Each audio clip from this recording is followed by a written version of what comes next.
During an interview aired on Friday's broadcast of CNN's Who's Talking to Chris Wallace, Biden 2024 co-chair Representative James Clyburn, DSC, defended President Joe Biden urging the DNC to move South Carolina ahead of Iowa and New Hampshire in the 2024 primary schedule by stating that Biden remembers what happened to Lyndon Johnson.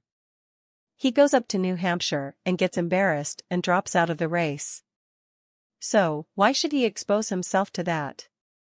And that voters in New Hampshire vote on other things than what President Biden has focused on, like Head Start and voting rights. Host Chris Wallace asked. He has arranged for South Carolina to go first in the nominating process next year, moving it ahead of traditionally early voting states like Iowa and New Hampshire. Why should Democrats put such an emphasis on a state that they have absolutely no chance of winning in the 2024 election?